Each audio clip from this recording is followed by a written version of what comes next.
We need forces here. We need forces here. More soldiers, please. Attention, please. More soldiers, attention, please. They're burning out the secretariat down. They're burning it down. They're burning it down. They're burning it down. Ana tafesa enza gadogo Rwanzabi. Rwanzabi.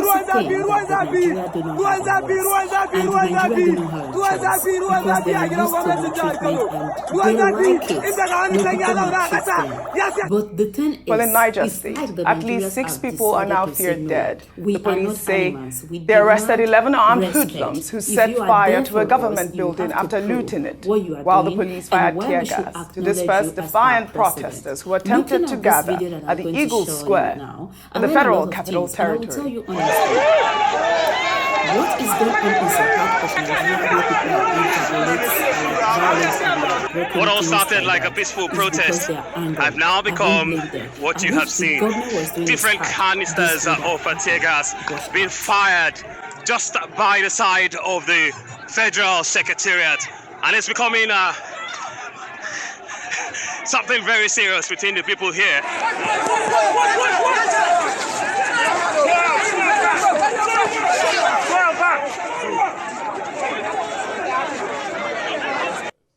These were horrific scenes. Meanwhile, as protesters scampered for safety, the minister of the Federal Capital Territory, Nyesom Wike, was at an event where he presented the staff of office to 4 newly appointed graded chiefs in the territory. Well, during the event, Wike said that the federal government is now open to having a dialogue with the protesters. He also commended the protesters in the FCT for not being violent and urged them to resist those who want to destroy the nation. Let me take this opportunity to commend the people, the youth of Abuja, for not being violent and not being trying to listen to our people.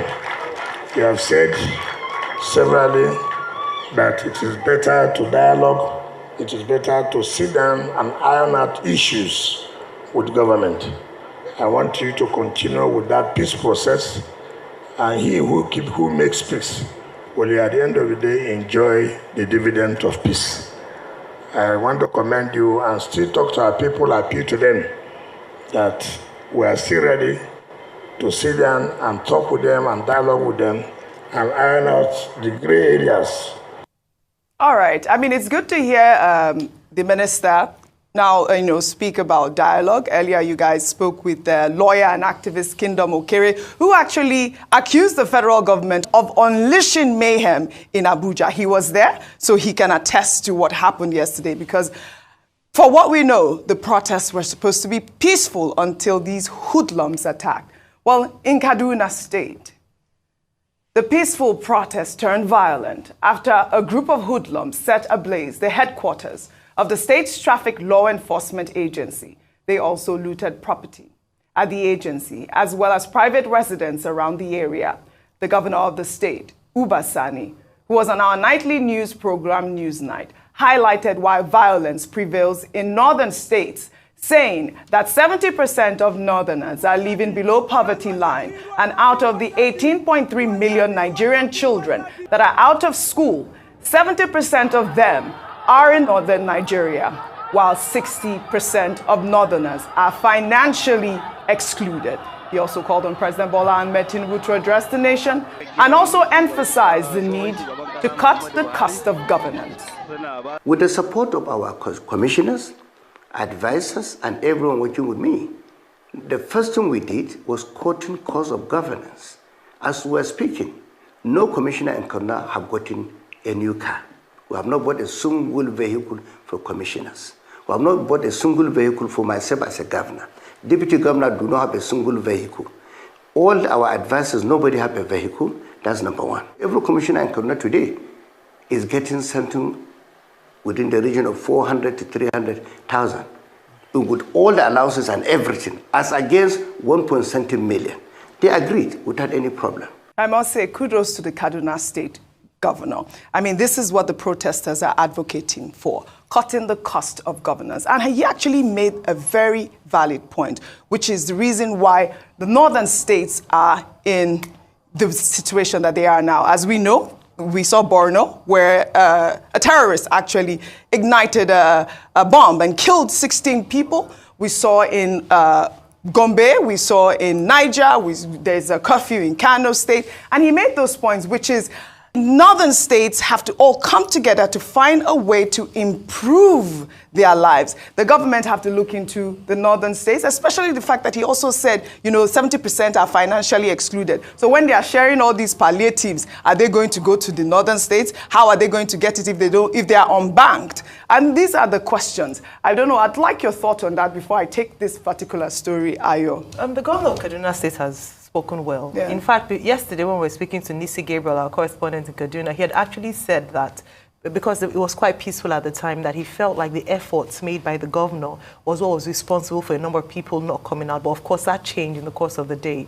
He's hitting the right notes. And when you think of the fact that Kaduna State, Kano State, Gombe states in the north have the highest number of people who are financially excluded, who are out of school. Yet these people, when they protest, are ignorant enough to go out and destroy state property or things that are supposed to help them, like the in ICT center in Kano State that was destroyed. Then you understand that this issue that we have is a deep problem. At the end of the day, we are one Nigeria. If one part of the nation is suffering in poverty, it would affect the rest of the country. It would affect the rest of the nation. So this is a clarion call for more investment to be made in the northern parts of Nigeria. That's more investment, more youth development, and building our schools so that people can have a better chance at life. Absolutely, you said it right. Well, meanwhile, former Anambra State Governor Peter Obi has debunked a viral video showing him allegedly addressing protesters in Abuja on Thursday during the nationwide protest while speaking from his residence in Onitsha. Obi urged Nigerians to disregard the video, saying that he has been in his home state since Wednesday. While reacting to the nationwide protest, Peter Obi urged President Bola Ahmed Tinubu to address the nation. You can see I'm here in Onitsha. So I shouldn't have, there's no way I could have been in Onitsha and Abuja simultaneously. I've been in Onitsha here, observing what is happening and everything. I first must thank the protesters around Anambra that has been peaceful. And I believe to most parts of Nigeria it's been peaceful. My message first is what I said to the protestants, that their demand, which is legitimate, must be within the law.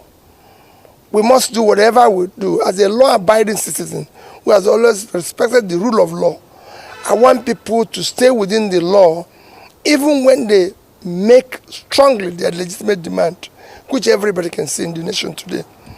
And my appeal at this period is for the president to address the nation. He is the person that is elected. He is the person who is holding the mandate of the people. At times like this, it's time for him to show leadership and address the nation. You can see that's what happened in Kenya. Even when the president was just accused of flying in an expensive chartered flight, you address the nation. Doing so through your aides or appointees is not the same thing. Because we didn't elect those people. We elected him. So he should address the nation. We did see, this is what we've been advocating here on the show, Rufai, but we did see that viral video yesterday where it appeared that, Peter Obi was in Abuja, speaking with the protesters, but he has debunked this story that he's in Onitsha, like he said. But really quickly, Rufai, the point he made about, President Tinubu addressing the nation, which is such a critical point. We must be careful about fake news. We must be careful about people who are sharing old videos. And that's why please independently verify things from many sources before you're able to put it out there. Secondly, that's what we've been calling for since last 2 weeks. In fact, I haven't muted the idea of a Twitter Spaces. Anything we must do at a time of critical crisis, the president must show leadership, must address the nation. I think that I've told the story of General de Gaulle ad nauseum here. When France had this protest in 68 called Swazan Wheat, and the protesters was about storming the Élysée Palace. General de Gaulle ran away. You know what he said? He said, I will not allow on my watch French blood to be spilled. Because he knew if he had stayed at the palace, the police and the authorities would have resisted the protesters and it would have led to loss of life. So please, President Tinubu, it's not a stance of weakness. You are not weak if you come out there and say, fellow Nigerians, we'll listen to you. Yes. Talk to the people, talk to the protesters. Say you empathize with them, say you feel their pain. Say you are going to cut cost of governance. Absolutely. Say these are the modalities you will do to ensure things get better for people. Also call them to reason with you. They will reason with you. Nigerians are not hard-hearted. And also condemn everybody that is trying to turn this into ethnic bigotry or divisiveness. It's not about tribe. It's about all of us facing this. And tell everybody to calm down and offer your condolences to life lost. Absolutely. And say, how can we rally around and build the nation forward? If you say these words, people get out of the streets. All right. They want to hear you. Absolutely. We certainly do need to hear from our president. But we now cross over live to Port Harcourt, River State, where Andy Omano is on standby. Good morning, Andy. Can you give us the situation on ground there? Okay. It's a little bit calmer here, Ayo, up until about 45 minutes ago, when we got wind of the fact that some of the protesters yesterday are regrouping, and we needed to rush to the spot. Where I am talking from now is directly in front of the Federal Secretariat in Port Harcourt. The Federal Secretariat in Port Harcourt is sandwiched in between the popular Rumola bus stop and water lines on the Aba-Port Harcourt highway. It's a major entrance way to Port Harcourt. As I speak with you right now, both sides of this 4-lane road is cordoned off. What that means is vehicular traffic is not allowed at all. The protesters are growing in their numbers. When we got in here about 30 minutes ago, they were not up to 500, but as I speak, I think they are surging, going to 700, and we got information that more are coming from different parts of Port Harcourt. They have one message. They want Mr. President to address the nation and tell the nation what his administration intends to do concerning the hardship being experienced across board. This is their message.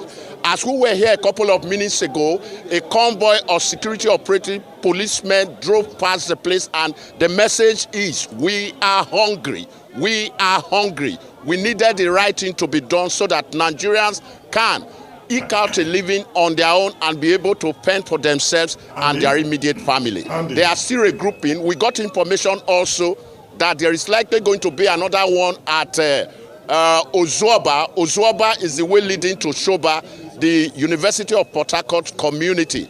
And so, as the situation unfolds, we'll definitely let the live studio of Arise News know what is happening here in Port Harcourt. Second day of good governance protest. Yes, Doc. Andy, you are surrounded by, some very eager gentlemen around you there.